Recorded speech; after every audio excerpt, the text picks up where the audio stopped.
આજે વિધાનસભામાં આરોગ્ય વિભાગની માંગણીઓ પરની ચર્ચા ચાલે છે અને બીજી તરફ ગુજરાતના લોકોની સુખાકારી માટે આરોગ્યની ચિંતા કરી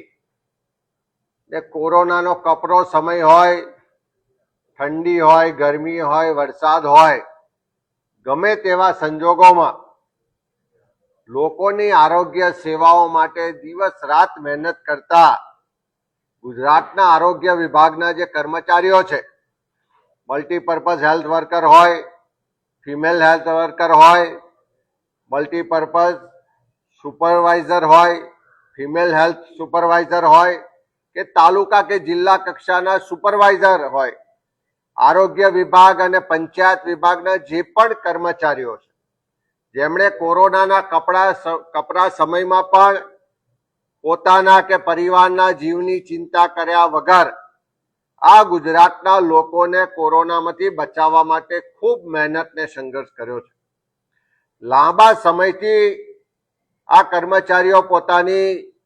નાણાકીય માંગણીઓ, વહીવટી માંગણીઓને લઈ ને સરકારને સતત રજૂઆત કરતા આવ્યા છે.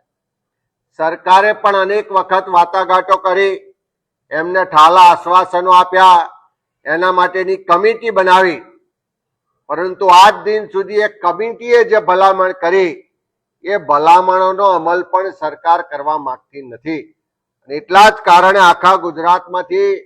આરોગ્ય કર્મચારીઓ પોતાની નાણાકીય અને વહીવટી માંગણીઓને લઈ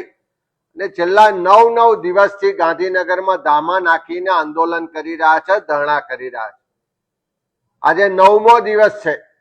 પણ સરકારના પેટનું પાણી હાલતું નથી. એમની જે વ્યાજબી માંગણીઓ છે કે એમને ટેકનિકલ ગ્રેડ પે મળવો જોઈએ, જે ખાતાકીય પરીક્ષાઓ થાય છે એમાં આરોગ્ય વિષય સિવાયના પ્રશ્નોત્તરી થાય એવી ખાતાકીય પરીક્ષાઓ રદ થવી જોઈએ, નાબૂદ થવી જોઈએ, અને અન્ય નાણાકીય અને વહીવટી માંગણીને લઈ આંદોલનનો 9મો દિવસ થયો હોવા છતાં સરકાર એની સાથે વાટાઘાટો કરવા પણ તૈયાર નથી. ઉલટું અંગ્રેજોની નીતિ મુજબ દરેકને દેશના બંધારણે અભિવ્યક્તિની આઝાદી આપી છે, પણ આ સરકાર હવે નવા અંગ્રેજો રૂપે લોકોને વિરોધ કરવાનો નહીં, અભિવ્યક્તિ રજૂ નહીં કરવાની, અને એ રીતે એમની પર કાયદા અને કાનૂન લગાવી અને અનેક લોકોને નોકરીમાંથી ટર્મિનેટ, સસ્પેન્ડ કરવાના આદેશો કરી રહ્યા છે. ત્યારે આજે વિધાનસભામાં આરોગ્ય વિભાગની ચર્ચામાં અમારા પક્ષના દંડક પાટણના ધારાસભ્ય કિરીટભાઈ પટેલ, સોમનાથ વેરાવળના અમારા ધારાસભ્ય ભાઈ વિમલભાઈ ચુડાસમા બંને ચર્ચામાં ભાગ લેતા આ આરોગ્ય કર્મચારીઓની જે વ્યાજબી માંગણીઓ છે એના માટે સરકાર તાત્કાલિક એમને વાટાઘાટો માટે બોલાવે અને એમની માંગણીઓનો સ્વીકાર કરે અને આ હડતાલને સમાપ્ત કરે એ માટેની માંગણી પણ કરી છે. અને વિધાનસભા કોંગ્રેસ પક્ષ તરીકે પણ આખા ગુજરાતના લોકોના આરોગ્યની ચિંતા કરવા વાળા, એના માટે કામ કરવા વાળા હજારો જે આરોગ્ય વિભાગ ને પંચાયત વિભાગના કર્મચારીઓ આંદોલન કરી રહ્યા છે એની માંગણીઓને સમર્થન કરીએ છીએ.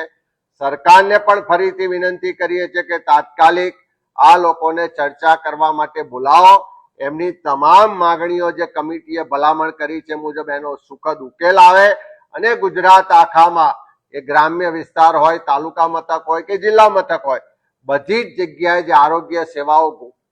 ખોટવાઈ ગઈ છે, ખોરવાઈ ગઈ છે અને લોકો અત્યારે હેરાન પરેશાન થઈ રહ્યા છે, એમાંથી મુક્તિ અપાવો, આરોગ્ય કર્મચારીઓની માંગણીઓનો ત્વરિત સ્વીકાર કરે અને આંદોલનનો અંત લાવો અને જે લોકો સામે પગલાં લીધા છે તમામ પગલાંના હુકમો પાછા ખેંચો એવી માંગણી કરી છે.